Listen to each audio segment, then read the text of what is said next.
Hello, and welcome to the Culture Schlock podcast. My name is Zach. And I am Danny. Welcome back to our smash hit podcast. hmm Um, we're really excited today because so far on the podcast, we've talked about movies, we've talked about TV, we've talked about celebrities, but we haven't talked about one of our other favorite things. Zach, what are we going to talk about today? So today is we're kind of testing the waters. It's something that we would like to do more often, but it's our inaugural podcast where we're going to talk about video games. Video games. Woo! Woo! We are both big fans, and we are both definitely big gamer girls. Oh yeah. No fake Zach gamer more girl. than me. Yeah, of course. That's how it goes. I got into it much later, so I'm still exploring the massive library of games at my disposal. hmm But today we're not just talking like nebulous video games. We also want to talk about our favorite video games. We've both brought a video game that we consider one of our favorites. hmm Yeah. I'm pretty sure we both tried to choose one that also kind of encapsulated our taste in games a bit. Yeah, that's what I was gonna say. So, like Danny said, she clarified that this is not our favorite video game. It's one of our favorite video games, and I absolutely agree with what you just said. The choice I made, it was a choice to, just like you said, kind of represents the aspects, like some of my favorite aspects when it comes to a video game. So, that's definitely the criterion I kind of went for. Yeah, we wanted to, if we talk about video games again, we want you to have this sense of what kind of games we both like. hmm Because we do disagree, but it's just a taste thing. Yeah. So we want to talk about some of our favorite games. There will be some spoilers. We're going to try to give you timestamps if you want to skip them, but both these games are relatively old. hmm You'll find out when we start talking about them. Yeah, so if you don't want to be spoilered, we're both going to try to talk as much as we can with little to no spoilers, and then once we kind of hit the spoiler territory, we're going to call it out. And like Danny said, there will be timestamps in the description where you can kind of click and skip forward. So you, if you don't want to hear that sort of thing going blind, then you can feel free to use those. Yes, because obviously, if they're among our favorite games, we do recommend them, and we do Mhm. understand if you don't want to know everything about the game before you Uh, go in. So we're mostly going to be painting with broad strokes. yeah, yeah. But let's just dive on in. Okay. So, Zach, first of all, tell me what game you've brought to us today. Okay, the game that I will be talking about is all the way back in 2010. It was a game by the name of Alan Wake. Oh, I should have predicted you would bring this game. hmm Yeah, I it's haven't played it, but when I played Control, you were oh yeah, you were a big fan of Alan Wake. yes, that's what I was gonna say. If you are not familiar, the developers behind this game are Remedy, who are known. They've done several things. Their first big hit was the Max Payne series back in like the PlayStation 2 days. Their most recent thing was Control, which I would say overall was their most like critically acclaimed and commercially noticed game. It's been getting a lot of attention. But Alan Wake, yeah, is what I'm going to talk into. It was my Mhm. first Remedy game that I ever really played. I kind of missed out on Max Payne growing up with PlayStation 2. I really didn't play a lot of PlayStation 2 games. I was like just there pretty much for Mortal Kombat and stuff like that. But after playing Alan Wake, I Remedy is probably my favorite game developer studio of all time. Yeah, so big Alan Nice. Wake fan. Yeah.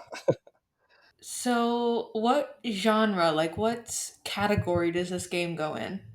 So Alan Wake, it kind of and it's a theme that you'll notice in a lot of stuff, including the plot. It's kind of a mixed media kind of title. The main thing that I would call it would be an action adventure game. But then it also has mild, and I stress because I know a lot of people don't like these type of games, but it has mild horror elements. And I would even go as far as saying survival horror elements. Yes, I that's a good thing to put in because while I don't dislike horror in games, I do prefer to know that going in. Yeah.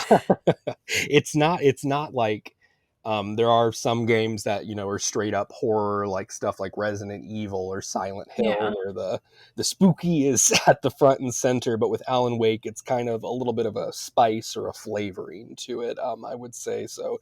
Forefront, I would say it's an action adventure game with mild horror elements. So for me, since I've only played Control, Hmm. where is it on the horror scale compared to Control? I would say so. Yeah, on a scale of 1 to 10, for me personally, I would put Control, I would say, at like a 2. Um, Really? yeah, yeah. Wow. And then for Alan Wake, I would only crank that up honestly to like a 5, maybe a Oh my 6. god, I was scared poopless after Control, so Okay. I don't think I could handle Alan Wake. It's not a huge jump, I would say. I would say it definitely, like I said, it's more of a flavor to it. I mean, kind of Mhm. before jumping into plot, you play as a horror writer, so it kind of exists in that world, obviously. But I would say it's not much scarier than Control, but definitely it relies more on fear as kind of a gameplay element, more than Control does. Okay, so you want to give us some background on the game? We're both geeks. Tell me where this game came from and Mhm. its journey in life. So this game, like I said, it's a Remedy game. To my knowledge, what little I've read about it, we for me personally, this game was not on my radar at all. I have to give props to my older brother. Back before this game came out in 2010, we've all, both of us, we've always kind of been in the gaming scene ever since we were younger, and like we both read Game Informer magazine growing up, and it really didn't catch my attention. But he has always been a huge Stephen King fan, and just the previews of this game, and it was like, you're a horror writer, and you're going through like kind of a horror adventure, and he was like, I think this might have something to it, and he actually, I believe, pre-ordered it, and when it came out, we kind of played it the night we had it, and I watched him play it, and we marathon that game, I think, in just a couple of nights. Like we both, as soon as it started, we were blown away by it. And like I said, it was the year 2010, so and if you look at the reviews and stuff of this game when it came out, it did not perform very well commercially. It released right around the same time as the first Red Dead Redemption, which Mm, stole a lot of its thunder in the sales market, but critically, it was named Game of the Year by Time magazine, which, I mean, what? that Do they do that? I didn't know they did, but I mean, They that's did just that year. yeah, just that year they were like, dude, The only Time Magazine Game of the Year. yeah, I don't know. I haven't really investigated to see if that's something they still do, but when I was researching this, I did see that. And for me, I mean, obviously, Time Magazine isn't the hottest gaming publication out there, but in terms of like a more, I don't want to sound pretentious, but like artistic or Mhm. refined taste, and I sound pretentious as shit, I can tell, but I definitely would agree with that, because I think Alan Wake is one of the best games ever made, in my opinion, narratively. I would go that far. Yeah. Well, you're wrong. And that's the end of the podcast, folks. Hey. That's great. So we're gonna get to the two more intense and long-winded questions now. Mm, Tell us a bit about the plot. I'm sure there's going to be some spoilers, but again, you will warn us. yeah. I will put timestamps. But go ahead. Tell me the general plot of Alan Wake.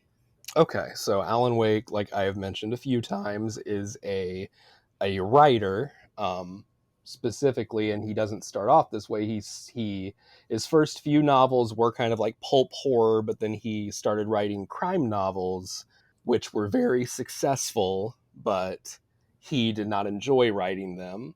And in his most recent, they were called the Alex Casey books, and the most recent one, The Sudden Stop, he killed Alex Casey off to the surprise of all of the readers in the world, which made him happy. But after that, he developed a serious case of writer's block. Um, and he started wondering if he was like a hack, one trick pony sort of writer. So he and his wife, Alice Wake, she makes the decision that they're going to go take a vacation.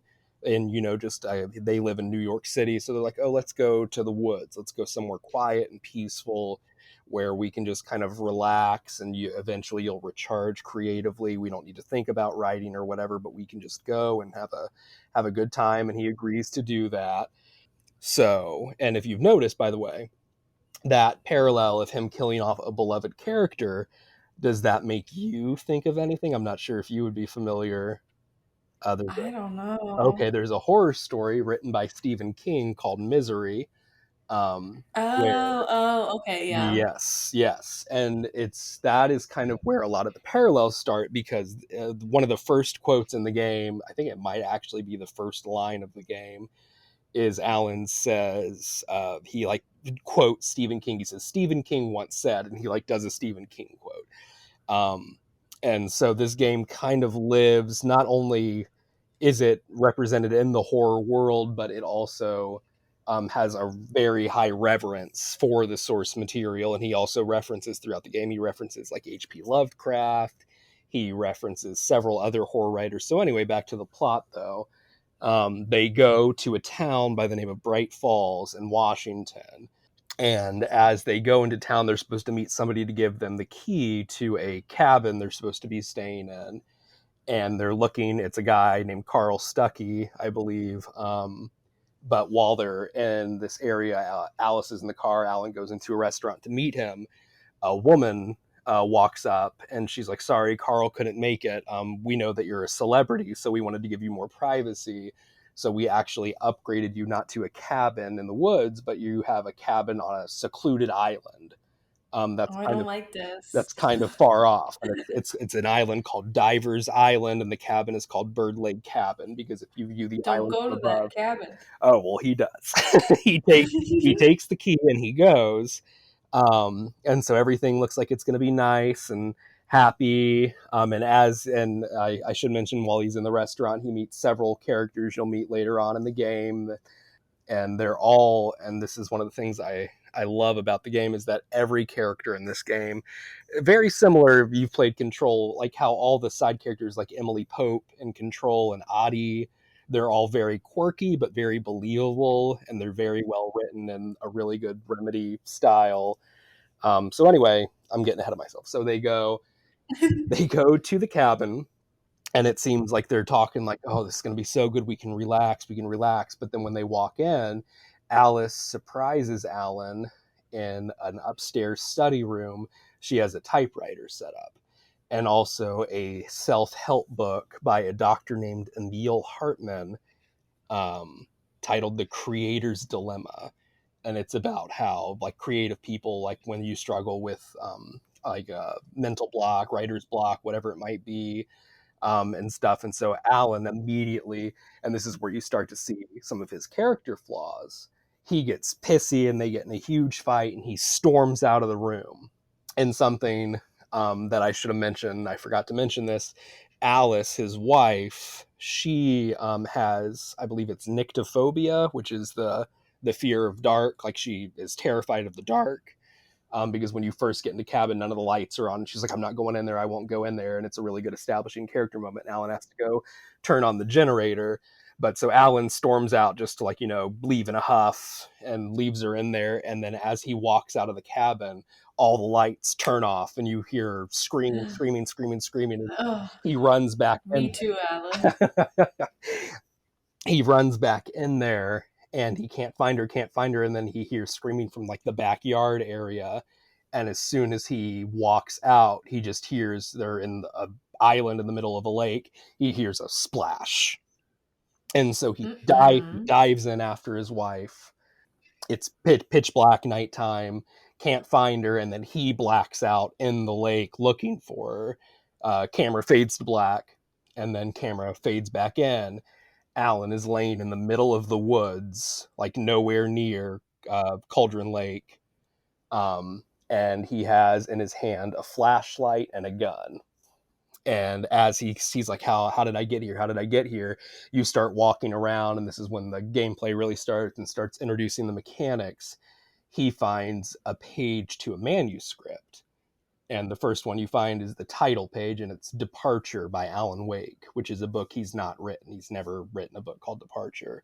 Ooh. Um, and so he's obviously, he's looking for his wife and trying to figure out where the hell he is. And that's when you come across the first enemy in the game, which are called the Taken. And it's a human being, and they're covered in shadows. And so your first instinct, is just to start shooting with the gun, but it doesn't do anything. Can't penetrate the shadows. So the main gameplay mechanic in the game is that in your other hand you have your flashlight. You have to hold your flashlight and shine it on them, which kind of stuns them and literally burns the shadows away. And once you've burned all the shadows off of them, that's only when you can do the damage. And in order to Oh. use the flashlight, like when you hold the flashlight, it's like holding, I think it's either, I can't remember if the flashlight's right trigger or if the gun is, but it's both of the triggers. So as you hold the trigger, it drains the batteries on your flashlight, though. And so, Ugh, I can't handle those games. Those games and stress see, me out. that's where the minor survival horror elements come, because yeah, Yeah. you can find batteries and stuff, but eventually Where? Tell me where to find the batteries. that's a good question. I'll save that because it might be getting into some of those minor spoilery stuff. But anyway, to kind of cut back into the plot before I go into any spoiler plot, you go through the woods for a little bit trying to find your wife. Eventually, you make it kind of back to the edge of town, and you go into a gas station where there's a phone and you can call the police. And Alan calls the police, and the police sheriff comes. Her name's Sheriff Breaker, and he tells her, he's like, hi, I don't live here, my name's Alan Wake, I was here with my wife, she fell in the lake and I jumped in after her and I have no idea what's going on. And somehow I think he brings up, she's like, when did you come into town? And he tells her, and she says, that was over a week ago. Ooh, no. And then so she says, where were you staying? Where did your wife fall into water? And he says, Bird Lake cabin on Cauldron Lake. And she's like, are you sure? Are you okay? Like, did you hit your head? And he's like, what the hell are you talking about? And she's like, get in my car. And she drives you back to where Diver's Isle was, and there is no island. She says a volcano erupted uh, underneath Cauldron Lake years ago, decades When? ago. Oh, Yeah, years? decades Ooh. ago. Yeah, she says Ooh. there was a cabin called Bird Lake Cabin, but like it was like, I think it's in like the 60s, and like this game's set in modern times, like so 2010. She was like in the 60s, a dormant volcano erupted and completely sank the island. And then that's the end of the first chapter. And it's very cool. So I'll call out spoilers if we talk about it more, but that's kind of enough. I feel like to get you set up. Yeah. Yeah, so it's a very spooky, yeah, narrative driven game. That sounds like a blast. I would be stressed the entire time, but it sounds like fun. So tell me a bit about your favorite things in this game. Like what about it Mhm. makes it such a game that you latch on to? Okay, yeah, and I'll kind of break this up because some of them kind of get into kind of spoiler territory. We're not there yet, but so a few of them I've already mentioned. So the remedy style, the writing, and the characters are just phenomenal. They feel like real people from start to finish. Like I mentioned, even the side characters. So the side characters even like feel incredible. There's a lot of inspiration from a lot of other elements, and so I'll kind of tie that in. So a lot of times, another one of my favorite things is just kind of the reverence it has, not only for horror but for just a lot of general tropes that you find in a lot of media as well. Because sometimes when a game kind of has tons of tropes in it and it's just like, oh, I can see where this is going, I can see where this is going, and they don't mean to do that. But Alan Wake is an example where they very clearly draw a lot, like one of the side characters. I'm not sure. Have you ever seen or are you familiar at all with Twin Peaks, the TV show? I Okay. haven't. No, that's fine. So it basically in Twin Peaks, there's a character named the Log Lady, who's like a creepy old lady who just walks around and she always carries a log with her. In Alan Wake, there's a character named Cynthia Weaver, and everyone in town calls her the Lamp Lady. And she's a crazy old lady, and she carries around like an oil lamp with her everywhere she goes. And at first, when you first go into town, you're like, okay, that's weird. But then when you figure out the gameplay mechanic about the Taken and the shadows, you're like, oh shit, maybe she knows something. And it becomes a plot point later in the game. You have to like find Cynthia Weaver because you're like, she clearly was knowing about this before any of this started to happen. Um, so there's tons of references like that. And like I said, they name drop Stephen King and Lovecraft, and there's a lot of Twilight Zone references to classic Twilight Zone episodes, which Sam Lake is the head writer of Remedy, who he's done all of their games, Max Payne, Quantum Break, Control. He has been very upfront, like, yeah, like I wanted to make a game with all of these things in it, and that's why Alan Wake came about. So the writing, the drawing from horror and the tropes and everything like that. Another one that's not spoiler, that's something I love about it is, like I said, the survival horror elements. Um, like I said, you said you're not into spooky games that much. I really like scary games and survival horror. Like Resident Evil is one of my favorite game series of all times, and this game has the like perfect balance. Like it's not too much. Like I said, it wouldn't be enough for me to call this a horror game, but besides, like, the flashlight meter and you having to manage your bullets and your batteries, another mechanic in the game for when you're out. So like your batteries, like I said, you can find batteries to reload them, but something else that can recharge your flashlight, there's a parry mechanic in the game. The Taken, like they're like all pretty much, they're like lumberjacks and firemen and stuff like that. So they have axes. Some of them have daggers that they can throw, but like two or three hits from a Taken and you're dead. Like it's like you're not a superhero. You're a geeky writer You're kind of a dude. guy. Yeah. And so the parry mechanic, though, if you time it right, it's kind of like a lunging dodge that Alan does, and if you time it right, it goes into like slow motion, and the lens flare pops up, and so not only do you avoid getting hit, but it also recharges your health a little bit, and also recharges your battery meter a little bit. So it's like in a pinch, if you drain your battery and you still don't burn through the shadows on a Taken, and you're like shit, and they swing their axe at you, you go and you get a little you get a little reprieve, and it's very satisfying to do.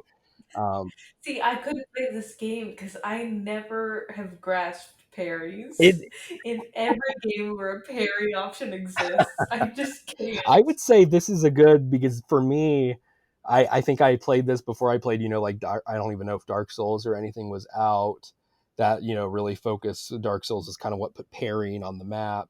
I would say this is a good one because the parry window, especially on like normal difficulty or anything lower than normal in this game, is very generous. So I would say this would be a good one for beginners trying to figure out um, parry. I'm only a beginner with parries. I can do everything else just fine.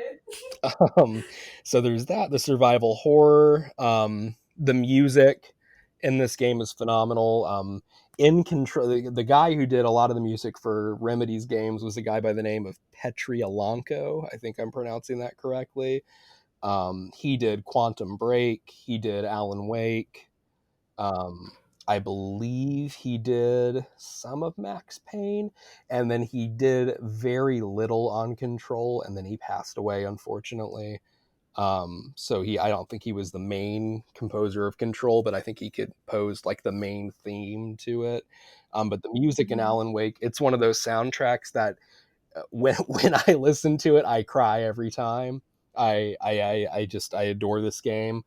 The music, it's in moments when the Taken come, it's very tense, and then there's moments, where it's cutscenes and stuff, and the music, it's very reminiscent of Twin Peaks. Just very soaring, uplifting. The hopeful spots feel so hopeful, and the scary spots feel so tense. It's a great score. Even if you don't play this game, I highly recommend you check out the score. And then the last thing I can say before kind of going into spoiler territory is it utilizes mixed media, which, in my opinion, is something I wish a lot of games. I don't wish every game did it, but I wish it was something that came up more in games. You've played Can you Control. explain what that Yeah, is? yeah. So mixed media, it can come in a lot of forms, but the one that happens in a lot of Remedy games is that live action actors will suddenly appear, and whether it be in cutscenes or in regular gameplay. Control, Remedy's newest game, does it right towards the beginning of the game when you first meet the protagonist Jessie. There's a moment where, as she's kind of adapting to the environment, the camera, she's modeled after the actress Courtney Hope. So her character model looks like her, but suddenly during a cutscene, it goes from the model of Courtney Hope to the real human actress Courtney Hope, and an Alan Yeah, Wake. and a lot of the Yeah. like footage in the game, like when you Mhm. come across a camera in the game, the footage is Yeah. live action. Yeah. And Alan Wake does the exact same thing. There's a lot of collectibles in this game, video gamey kind of shit. You can find coffee thermoses, and that's like the main one in the game. But another thing is you can find TVs that play a television show called Night Springs, which is kind of a Twilight Zone ripoff. And in the game, in the plot, it's not a spoiler or anything, but Alan used to write for Night Springs, and it's like super, super schlocky, cheesy, melodramatic, like Twilight Zone ripoff stuff, and it's all live action actors. And so it's like just kind of goofy to see that. And I'm not going to go too much into the sequel of Alan Wake. There's a Xbox Live Arcade sequel called Alan Wake's American Nightmare, and the main antagonist in that game is also mixed media, even in the gameplay, like when it's still everything else is Really? animated. Yes, and it is very, Ooh. very trippy and very cool to look at. Yes, I was gonna say I haven't played Alan Wake, but based on my experience with Control, they use it in a way that is very good at building this tension and like Yes. it can feel very ominous because the characters do look like they're actors, so sometimes you almost can't tell, Uh-huh. but you can. It's more of a gut thing, and you're like, oh. Yeah. Oh yeah. And it's the same thing in Alan Wake's American Nightmare, and even in this game, all the characters were motion captured by professional actors and or models. Alan Wake is actually voiced by the same person who voiced Dr. Darling in Control. Like his name escapes me right now. He played Will Scarlett O'Hara in Robin Hood Men in Tights. I know that off the top of my head, but I can't remember his name. I'm sorry, but he is. Matthew Peretta. Yes, yes, Matthew Peretta. Thank you, thank you. Um, I got you. I thank got you. you. He's voiced by Matthew Peretta, but his model and motion capture was done by a Finnish model by the name of Ilka Villi, and it's hysterical. I know that off the top of my head. um, but it's done very seamlessly. Like the way the dubbing and everything works is very cool. So that's pretty much as I can talk about without kind of going into spoilers. So are we at the disclaimer part of our video? Yes, I would say from this Okay. point forward, for Alan Wake at least, I'm going to kind of start delving into spoilery stuff. Yes. This is the time to go into the description. If I did my job right, you should have a timestamp for when we're done with spoilers. Yes. Okay, so here we go. So my last thing that is my favorite thing about this game, I wanted to talk about it without spoilers, but it's kind of hard to. Um, is a term that the developers use a lot, and I agree with, is the meta textual style of this game. Because, like I mentioned, Alan is a writer. And one of the main things in this game is as you're walking around, you find manuscript pages for the manuscript that he wrote that he doesn't remember writing in that 1 week or so when he was completely blacked out. Mhm. And there's just tons. It's very similar. I'm not sure if you're familiar with the book The House of Leaves. Um, it's very similar. There's moments where the manuscript pages, for example, here, I have some written down that I wanted to point out. One of the other ones that you find very early on in the game, and every time you pick it up, it shows it like on the screen, but Matthew Peretta as Alan Wake narrates it for you too. And so one of the first ones you find is a page, and it goes as I believe the title of it is Wake Finds a Page, and it says, I lifted the page in front of my eyes and read it. In it, I lifted the page in front of my eyes and read it.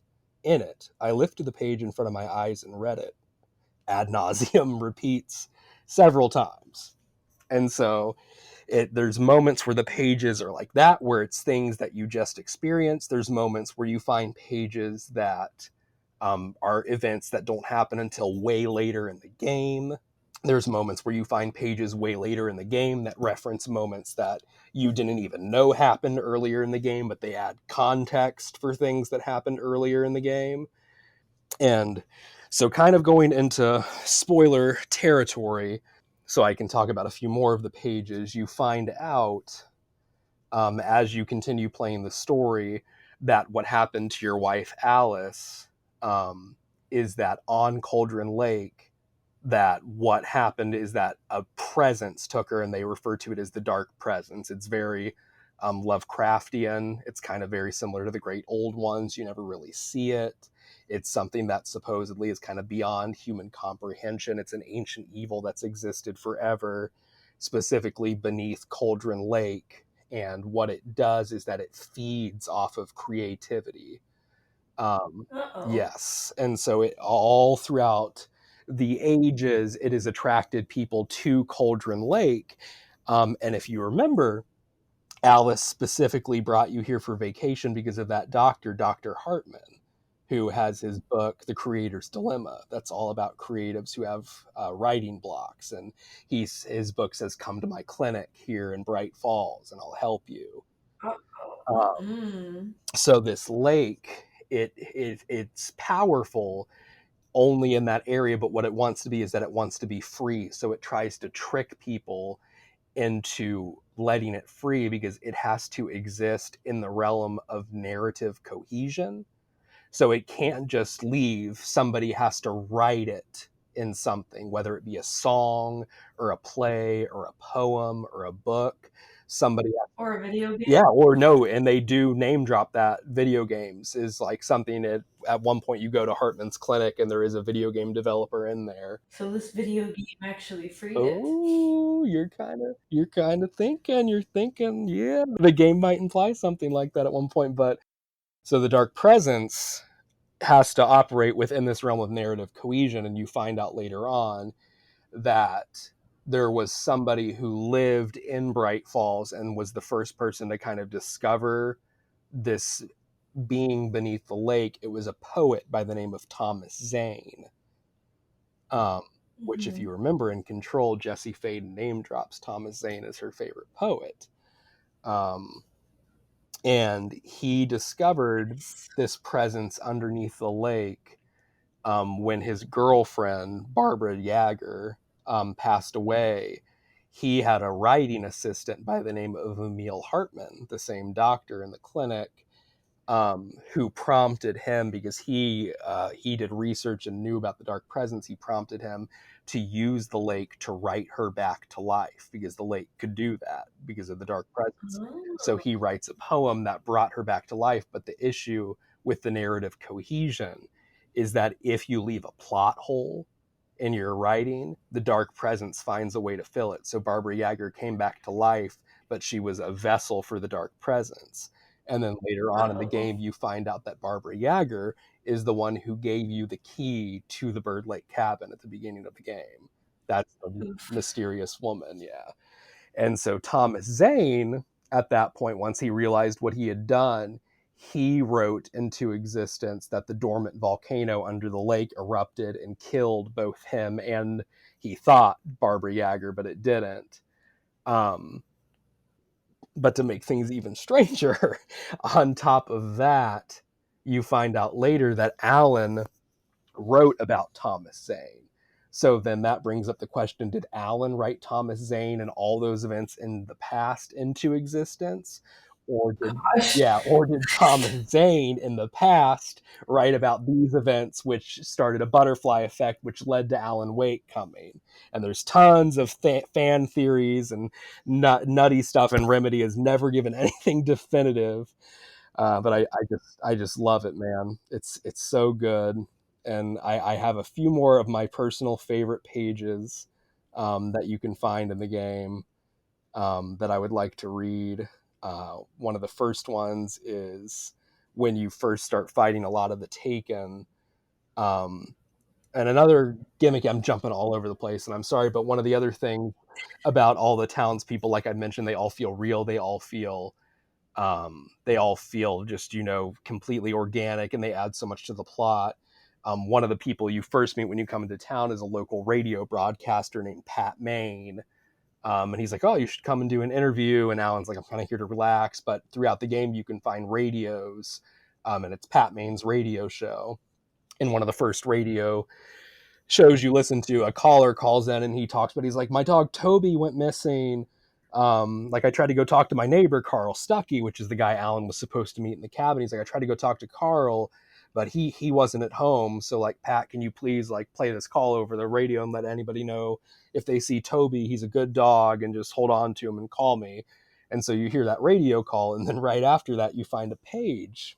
And excuse me, but right before that, so you hear that radio call, and then you meet your first boss Taken. You don't fight him right then, but it is Carl Stuckey, and he's like super fast and can teleport around and stuff, and so okay, he's extra spooky. But then you find a page, um, and here we go. It says, Toby knew the smell.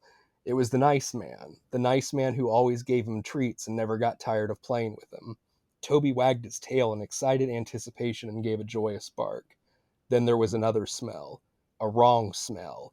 It was alien enough to stop Toby in his tracks. Confused, he growled deep in his throat, but the wrong smell came from the nice man. Blind animal terror pierced the dog's brain an instant before the axe followed suit. Oof. And right after you read that, Carl Stuckey bursts into the room with an axe. Uh, Yeah, so it's very the game. I don't know, man. It's not, like I said, it's not a horror game, but the way the game handles horror, in my opinion, is so good. And you and I have very different thresholds for what is a horror game. and then the last page I want to read is just one of my personal favorite ones. Alan can kind of be a snarky character. And there's a moment where you fight like a huge horde of the Taken, and you think that's it. And then you turn the corner, and there's a manuscript page, and you pick it up, and it reads, the night had been one desperate situation after another. I was exhausted, and my body felt as if it had been chewed up and spat out. The flashlight was heavy in my hand, and each pull of the trigger sent a painful shock up my arm. But I was finally out of the woods, and things were looking up. That's when I heard the chainsaw. And right after that, you Uh-oh. meet, there's a type of the Taken that is like huge, like, and it's like so possessed by the darkness that, unlike all the other ones that are human shaped, this one is like bulging and like deformed, and it has a big old chainsaw. And yeah, I don't know, it's just fun. So are we out of the woods for spoilers for this game, Yeah, or I'm not going to go into the ending or anything. I will say the ending is one of my favorite video game endings of all time. And even with spoilers, I don't want to spoil that for anybody. I would just say that the narrative progression of the game, by the time you get to the very end of it, the ending is very Twin Peaks inspired. It's very clear that that was something that Sam Lake wanted to do. And you even get Twin Peaks vibes in the next game that followed this, which was Quantum Break. So yeah, no more spoilers. This will be the end of it. here's where the timestamp brought you, Yeah, hopefully. we're done talking about spoilers. Unfortunately, that's pretty much the end of what I will um, talk about Alan Wake. So So you're done now? yeah. I mean, I guess Zach, this is where a gentleman asks about my favorite game. I didn't know if you wanted me to give final thoughts or anything. I So you give, let's hear some final thoughts. Okay. Let's hear in summation. Yeah, in summation, so welcome back from the spoiler tags. But basically, I would say that if you are, in case you can't tell, one of my favorite things when it comes to games is narrative, and yes, Uh-huh. specifically character-driven narrative. And You and me both. it's not just video games too; it's pretty much everything I consume: books, movies. Me too. Hey, Okay, continue. there's a reason we're best friends. um, but regardless, character driven narrative, very good writing, um, and playing with the medium. I guess I can say that without getting too much into spoilers that we just talked about, but stuff like that combined with the fact that it's action adventure with a touch of horror, which are two of my favorite genres, I would highly recommend that if two of those things that I just listed at bare minimum interest you and you have not played Alan Wake, I would highly recommend. It's backwards compatible on most consoles. I know for a fact it is on Xbox. I believe it is on PlayStation consoles as well. The PC port is very good from what I have heard. So I truly recommend. Like I said, when it came out, it did not do well critically, but excuse me, vice versa. It did not do well commercially, but critically, it was I would say beyond acclaimed. Anyone who played it said it was phenomenal, and in recent years it has developed kind of a cult status. Without going into any spoilers about this game or Control, Remedy has clearly not forgotten about Alan Wake. They've gone on record multiple times saying they would love to do a proper sequel as opposed to the Xbox Live Arcade one. Um, so I would highly. They got a. Sorry, I already forget if you said this. Mm, They did add an Alan Wake chapter in Control. yes, they You said that. I don't believe if I fully kind of touched on that, and I'm not going to go into much details, but yes, they did the second and I think the final DLC expansion for Control. I don't know if there's any more in the works. Is called AWE, which in Control stands for Altered World Event, but it also crosses over to Alan Wake expansion, and they've hinted at in multiple Remedy games that they all kind of share the same universe, and with that they did confirm that it's the Remedy not the Remedy cinematic universe, but the pretty much is what they're doing. And unlike a lot of other things that try to do their own cinematic universe, hi dark universe. uh, Oh, R.I.P. Dark yeah. Universe. The Remedy shared universe was done very well in AWE, and it was very. I like I said, I cry when I listen to. I'm a very emotional person when I played the AWE expansion for Control. Just seeing and hearing Matthew Porretta and Ilka Villi play Alan Wake again made me cry. So I'm a very big Alan Wake fan. So I once again, if you have not played those games, I could not recommend Alan Wake enough. If you really love Alan Wake, I would highly recommend then that you seek out the kind of pseudo sequel American Nightmare. Um, and if you remotely like Alan Wake, I would say skip American Nightmare, but I would highly recommend all of Remedy's other games as well, specifically Control. Um, Yes. is phenomenal as well. Quantum Break is good. It's kind of a mixed kind of opinion thing. I loved it, but a lot of people didn't. But I would say if you, It's time travel, so it's hard to do well, yeah, and everyone has an opinion. yes, yes, I personally liked how they handled it, but a lot of people did not. But that's it. I'll shut up now. So um, let's hop on over. I got to put my interviewing pants on now. So You're not wearing pants? shh. We like to be comfortable here when we record these podcasts. Um, so Danny, what game are you bringing to the table for us today? It's a much less cerebral game than you brought up, Oh. so I feel like you brought a computer and I brought a rock. I really love this game. It doesn't I don't think it really pushes any video game boundaries, but it's a story well told with great characters, and Mhm. that's all I want. Oh, yeah. It is Dragon Age 2. Okay. Nice. Nice. There are 3 Dragon Age games currently. The 4th is being made right now. Mhm. And if you haven't heard of Dragon Age, you probably have heard of its sci-fi sister Mass Effect. Mhm. But in many ways, Dragon Age is Mass Effect, but in a fantasy setting. Yeah. I just really love it, and I'm ready. I'm ready to be questioned. Interrogate me. Okay. Let me put my waterboard pants on. Um, so, you kind of already touched on this, I think, a little bit, but what genre would you say Dragon Age falls into? It's definitely purely fantasy. Mhm. One thing that the first game, which is called Dragon Age Origins, the first game is more of a dark fantasy Okay. before Game of Thrones came and claimed that, you know? So it was kind of a novel idea at the time. Mhm. With each not with each game, the last game and I'm assuming the next one have shied away a bit from the darker aspects, Mhm.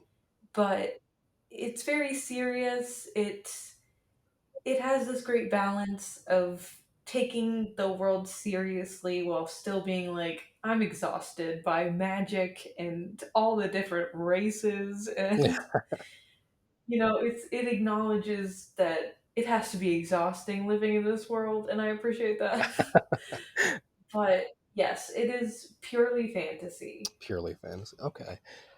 So after the genre, so what is your history with this game? Kind of where did you hear about this, or how did you discover it? I discovered it.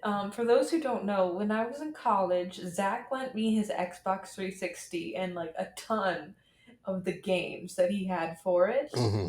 And that's what really got me able to explore more of what was available because it's hard to explore games. There's not if you don't want to break the bank, it can be very Yeah, difficult. exactly. Yeah.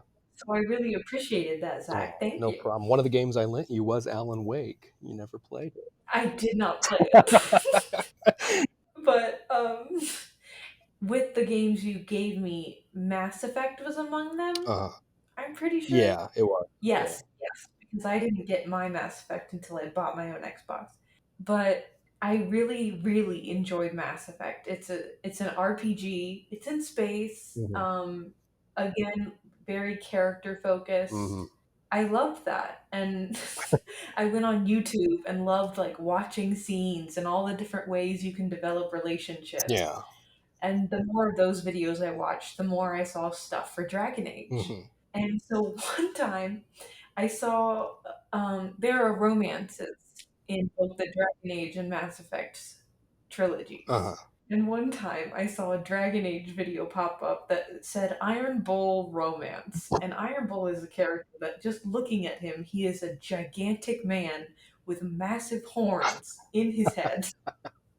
So I'm like, what the hell? I click it and I watch the whole entirety of this person's romantic plot in Mhm. this Dragon Age game. It's the third Dragon Age game. And I am just like, well, one thing, it's just so funny because he looks so weird. But then I just started clicking on all these other romance options from the third game, which is Dragon Age Inquisition. Mhm. And I really got attached to the idea of playing Inquisition. So I asked for Inquisition. I played it. Mhm. And then, because I still had access to your Xbox, I bought the first 2 games for cheap Mhm. and played through them. And the game's history, Dragon Age 2's history, because people who like Dragon Age might be surprised that I like the second one best. It Uh-huh. is universally considered to be the weakest Yeah. entry. Dragon Age Origins was a success. It was very well received. Mhm. I don't know if it was like a smash hit, Mhm. but it was profitable. Oh yeah, yeah, they definitely were popular games, and it's funny you said because me personally, I've never played. I've tried. We've talked about this before. I've tried to play Mass Effect One multiple times, and I just cannot get into it. And then, And I'm hoping that the remaster can help yeah, you get into it for real, same but we'll here. see. And then with the Dragon Age games, I played a little bit in your apartment. We will not go into specifics of how that session went. Say it was a meme run. It was a do it for the Yeah, meme run. it was a meme run just for the two of us. It wasn't uploaded anywhere, but I have heard, like you mentioned through the grapevine, that people do consider two to be the weakest, and I think that's interesting. Yeah. Well, that it's the weakest because when Dragon Age Origins was a success, Hmm. they really they were already kind of working on two. It wasn't supposed to be a direct sequel. It Okay. was supposed to be more of a here's another game in that world. Oh, okay. It's not necessarily meant to be a follow-up. Wow, I had no idea. Yeah, but then they put a huge time pressure on them. They said it's Dragon Age 2 now. Hmm. And they're like, I don't know if that's going to work out. It's not really a direct Oh, sequel. jeez. And because of the time crunch that they were given, I think a lot of the like map designs, no, I don't think. I know a lot of the map designs are recycled. Okay. So you're kind of going through the same types of areas Mm, a whole bunch. And I understand completely. That drives some people absolutely up the wall. yeah. But I think it works for this game because I'm going to touch on this later, but Hmm. the other two Dragon Age games are pretty big in terms of scope and where you go in this Uh world. huh. You're kind of traveling all over the place in those games, but in two, you are in one city. And so I kind of forgive the repetitive maps, and I Hmm. think in some ways they use the limited scale of Yeah. the story to their advantage Hmm. because you're mostly visiting the same places through the entire game, just doing different things there. Okay. Yeah. Yeah. That sounds like it. And I agree with you. I know some people who that drives them crazy, but there's a lot of games that reuse assets that are very, like, the one that jumped out into my head is how Legend of Zelda Majora's Mask, he reuses all of the assets from Ocarina of Time. Yeah. So yeah, and mhm. But I mean, it is a problem. There are like crowd scenes where they reuse the same Oh, NPCs like directly next to each okay. other. So I do. It does. It is a bit obnoxious, but I can forgive it because again, my big Yeah. things tend to be story and Yeah, character. exactly. But so because people didn't necessarily go in understanding that it is not a direct sequel, and because the design of the game didn't get the time it needed, it was not very well received upon Yeah. release. But I think it holds up. Uh-huh. I really love it. And even though BioWare is kind of in the toilet right now, Yeah. I still hold out hope for the fourth installment. Yeah. And I think Dragon Age 2 is a peak BioWare game. Okay. Yeah, awesome. Yeah, I definitely, I mean, from what little I've played, and obviously I wasn't playing it probably the way it was intended to be played, I would agree with you that yeah, it definitely um scratches that character driven RPG kind of itch. So I absolutely would agree with you, yeah, that it's a shining example of that genre. So Yes. jumping from that, do you want to? I mean, obviously, it's an RPG, and your choices can affect the plot. But do you kind of want to jump into just a general kind of plot Oh, synopsis? yeah, I can tell you about the plot, but I'm also probably going to be talking about the mechanics around the plot as Oh yeah, well. absolutely. And I'm sorry because I'm going to end up comparing it to the other two games in the franchise a lot, but it in vague ways. Yeah. I'm not giving away any of the plots of the games, except a little bit of this one. Hmm. This one, Dragon Age 2, is slightly different. in the RPG element. In the first and third games, you can choose your race, you can choose your background. Like, it is a very customizable, playable character. Hmm. And in the first one, at least, it really does affect how the world responds to you. And I really love that kind of stuff. Yeah. But in this one, you have to be a human. Okay. No elves or dwarves here. You can be a rogue, a mage, or wizard for those who don't recognize that mage is what that means. I don't judge you. For those of you that have a sex life. You can be a rogue, a mage, or a warrior. But a lot of the elements of your player character are set. Like, you have a family. They show you your family. You do not get a say in who your family is. But I think this does a really good job of really just leaning into it and making that matter. They're like, we get that this is an RPG, but let me show you why you should care about the things that you can't control. Hmm. The player character is named Hawk. That's their last name. You can mess around with the first name, but everyone's going to call you Hawk. And they are actually a refugee from the events of the first game. Their home was destroyed during one of the events of the first game, Okay. and they had to flee to the city of Kirkwall, which I don't even know how geographically in this world how far that is. But they go to the city of Kirkwall, and the city is overrun because there are a ton of people from where they live fleeing to Kirkwall. Hmm.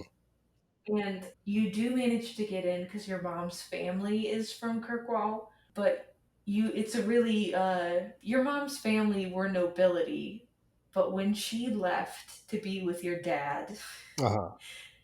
her parents died and all their money and estates were left to her gambling brother who has lost everything. Okay.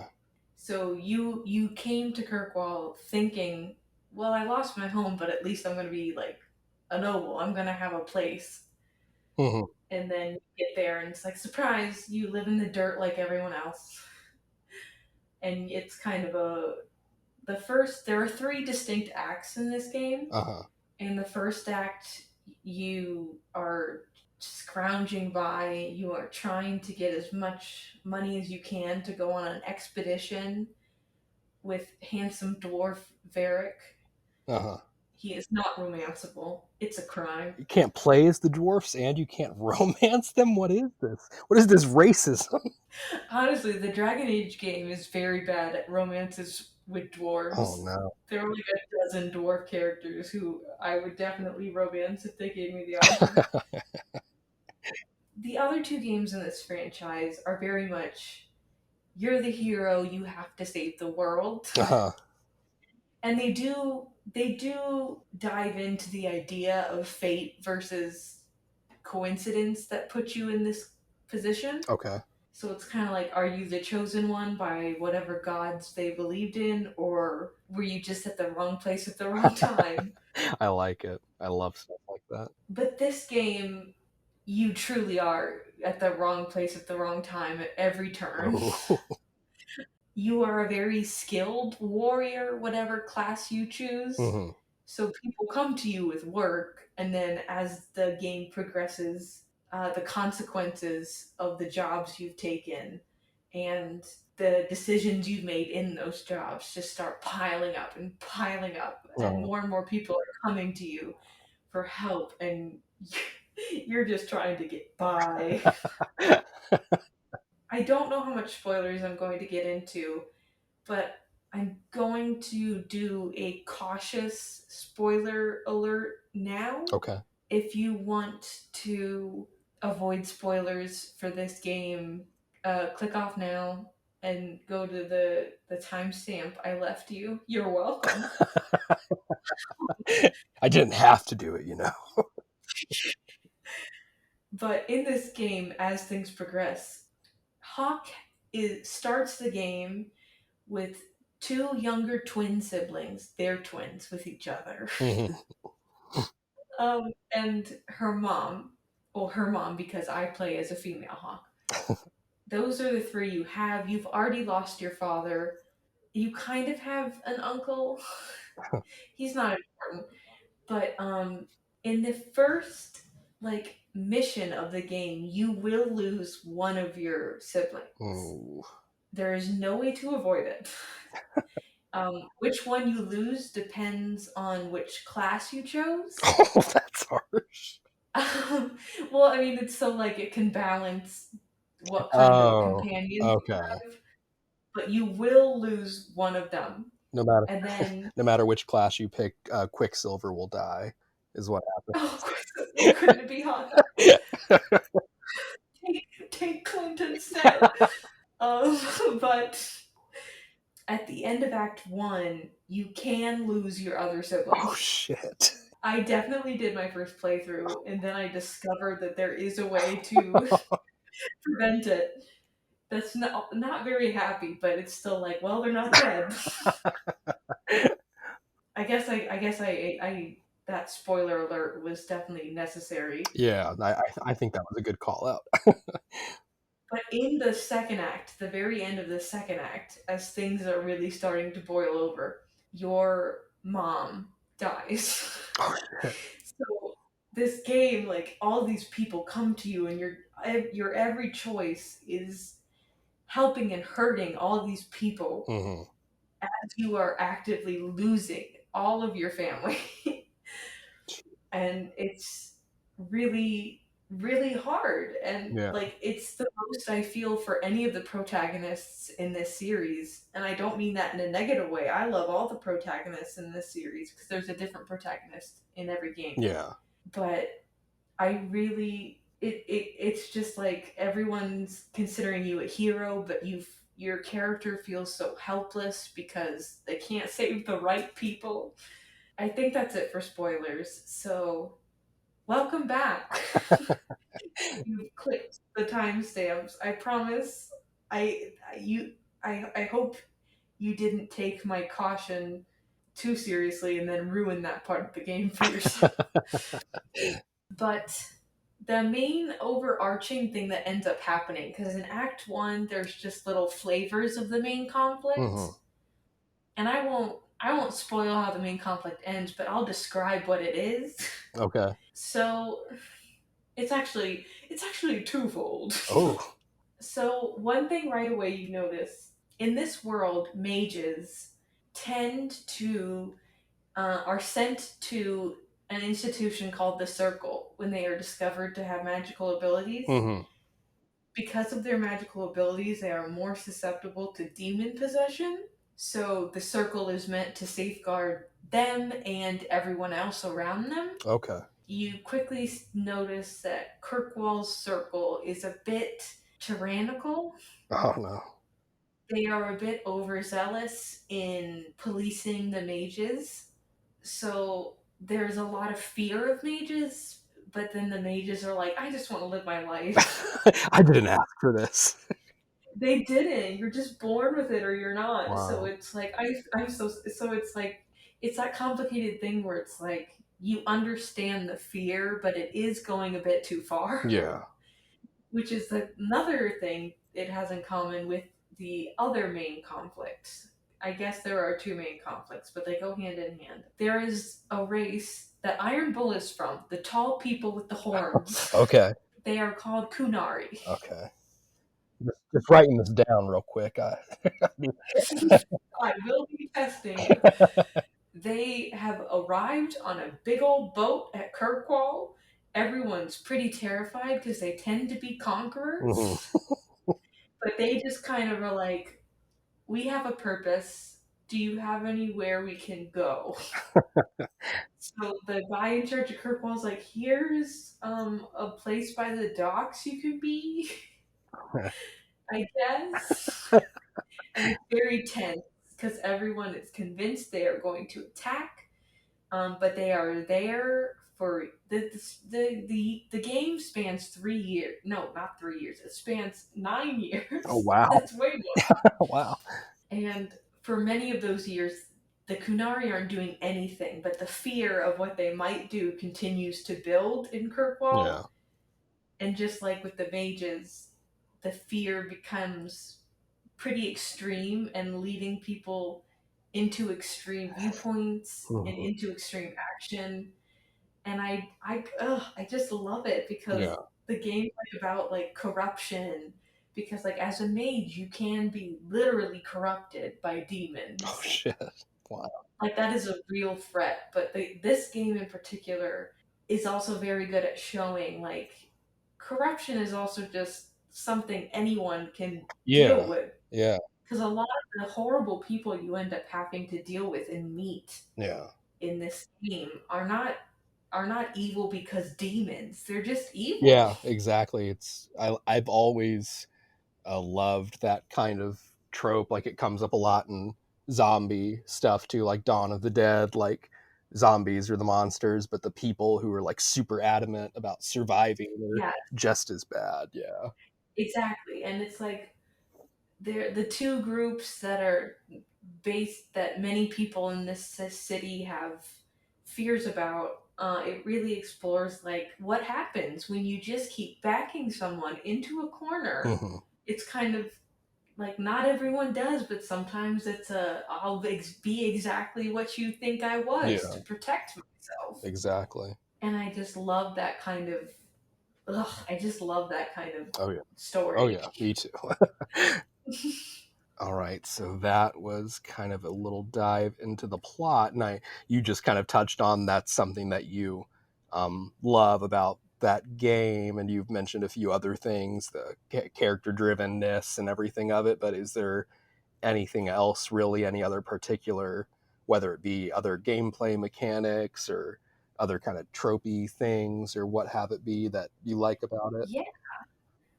I haven't really dived into the companion characters because, like Mass Effect or any number of games, Hmm. there are characters that can come with you on your adventures and like help you in fights and stuff. Yeah. And I think Dragon Age 2 has my favorite characters, Hmm. and I also think they have my favorite relationship system. Okay.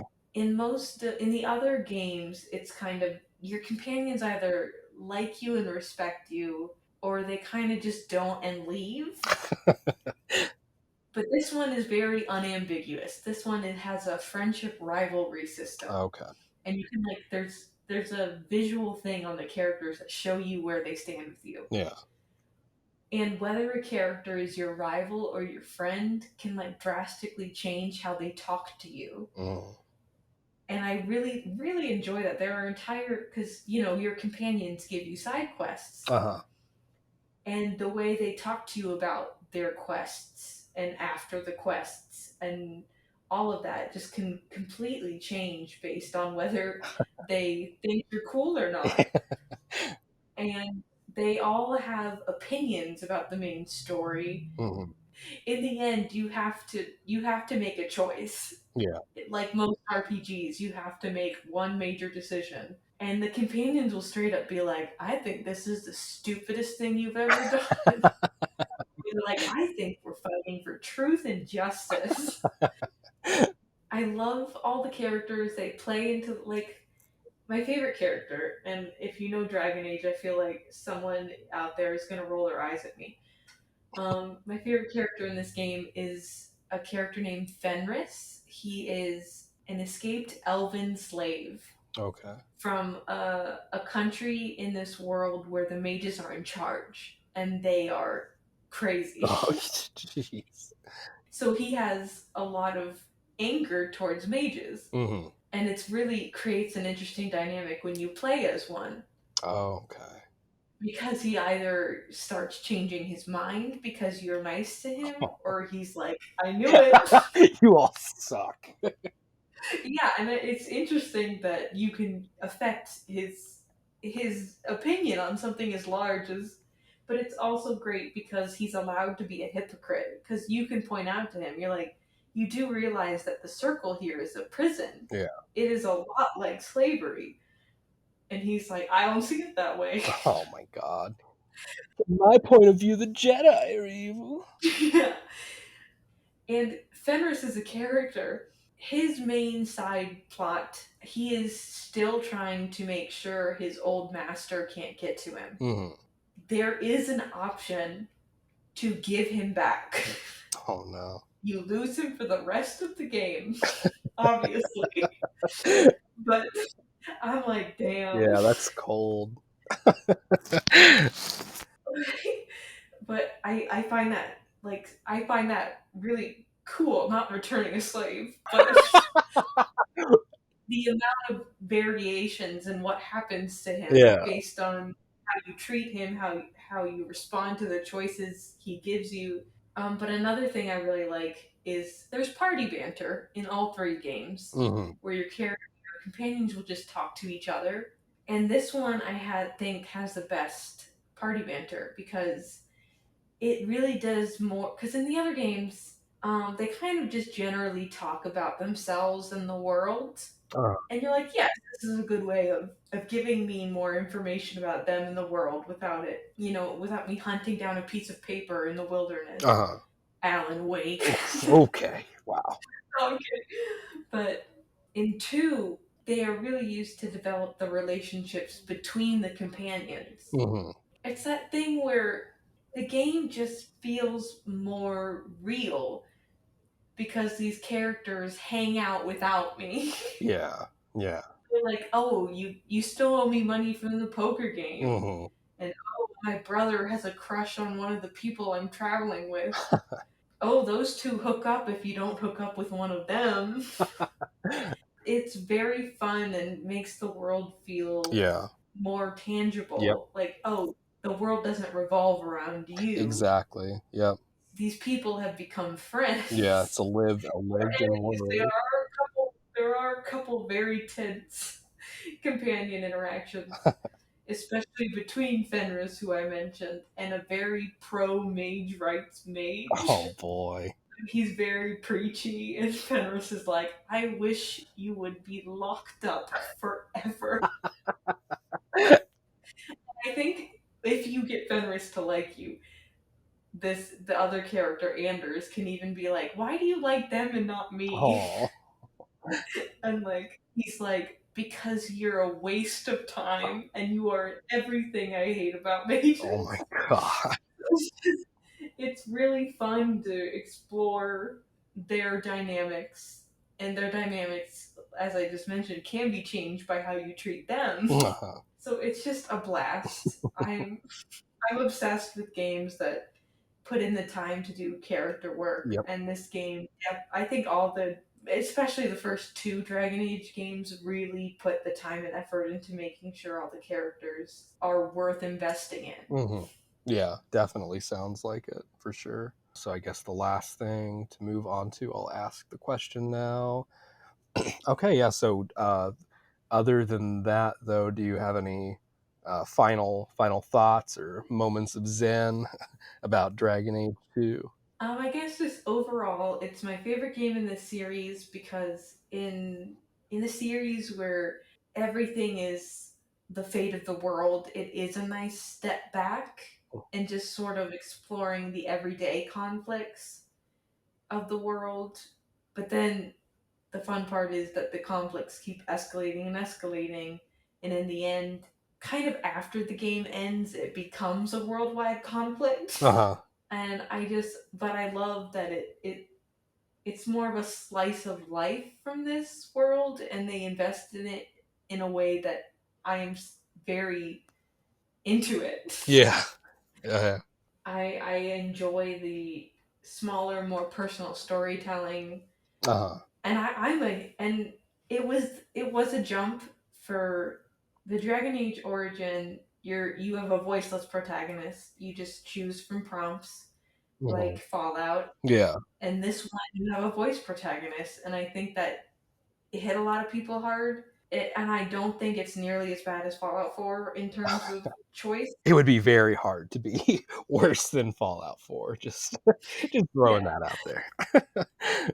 but I think they do a good job at, even when they're taking away more of your ability to customize, they are still giving you reasons Mhm. and tons of them to invest in Hawk, in their friends, in the world around you, in the city. Mhm.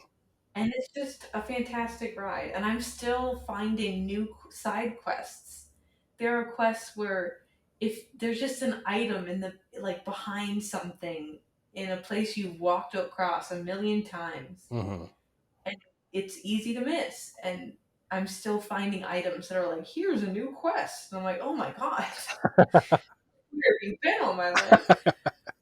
But I'm just a really big fan of the smaller scope. I love open world games, but I think sometimes it is smarter to step back and limit it a little. Oh yeah, oh yeah, for sure. I definitely would agree with that. Like, it's everyone, everyone else has their own cup of tea, and I would say, especially around the time that game came out, and I mean, honestly, even now, open world, big, expansive worlds, a la Cyberpunk 2077, are kind of what a lot of gamers are really into. But every now and then, And I do like yeah, me too. But every now and then, it's just nice in a single player game to have kind of a more linear, more set structure in a smaller area. So it's easier in smaller areas, like you've said multiple times now, to put extra time and care into it to make that world feel lived in and special. So yes. definitely, I would agree with you on that. And a lot of my favorite games are very similar to that as well.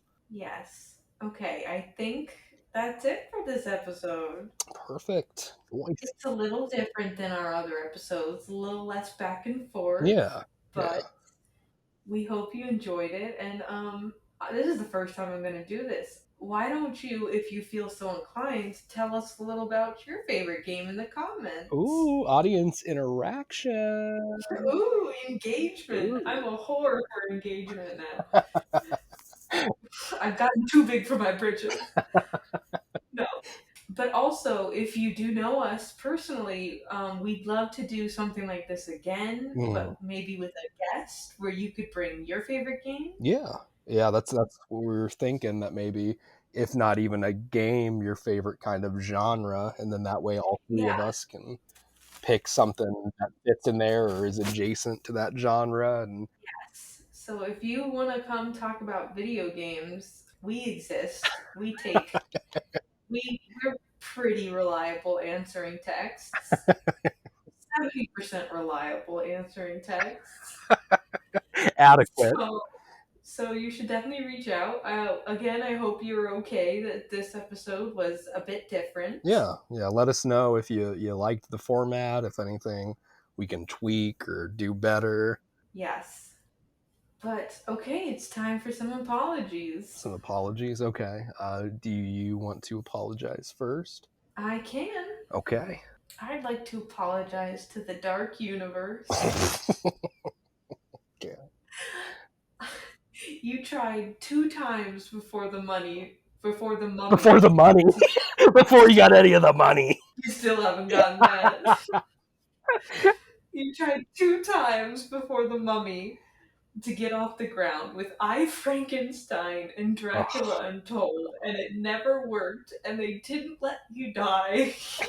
And then they started casting all these people, and I knew you weren't gonna make it. I knew no one was gonna see the Tom Cruise mummy, but you just they dressed your corpse up and tried to make a few more bucks.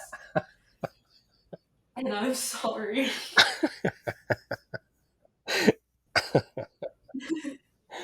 oh man. I would like to apologize for the Sega Dreamcast. Um, Oh gonna keep it in the realm of video games because the Sega Dreamcast was kind of Sega's last hurrah into the foray of console gaming before they exclusively just became people who kind of lent their IPs to other consoles. And the Dreamcast was ahead of its time. It was so ahead of its time that growing up, my family, we were too poor to even afford one. So, but it really was a groundbreaking console, and the VMU units were really cute. Had online play, sick logo. I mean, who doesn't love a red spiral? I mean, that's almost as cool as the cool S we all used to draw. And yeah, that's sick sick ass. S, yeah. But yeah, Sharp uh, line. I think the Sega Dreamcast, it like turned like 20. Yeah, it turned 20 I think that, Happy anniversary. yeah, We're doing it. yeah. This isn't the end of the podcast. This is just be the warm up. Now let's talk about the dream. This was this hour and a half, however long this is. This has just been the reception. Now we're getting into it. We're doing video game length here, 30 hours. All right. Well, it's been real. I enjoyed this. Like we said, we hope you did too. If you have any feedback, leave it in the box below. Drop a little slip in the box. Um, But don't dislike the video. yeah, don't. We're fragile. Just write it sucks with an X and Yeah, leave. yeah. We'll take that as constructive criticism. Yeah, you don't got to leave a thumbs down. Just tell us how much we all smell like poop in the comments, and that'll be good enough. Okay, so that's it. Thanks for sticking with us, hearing us ramble individually about one of our favorite Yeah. games. So, whenever you're listening, I hope you're having a good day. Definitely, definitely. And remember, wear your masks, be safe, and enjoy life. Demand your money from the government. Yeah. We were promised money. Yeah. If you're listening, Joe Biden, I know you are. Um, I know you listen to this podcast, Joe Biden. yeah, we need that stimmy. Where's my money? Where's my rent? I need rent. Okay, everyone. Goodbye. Bye.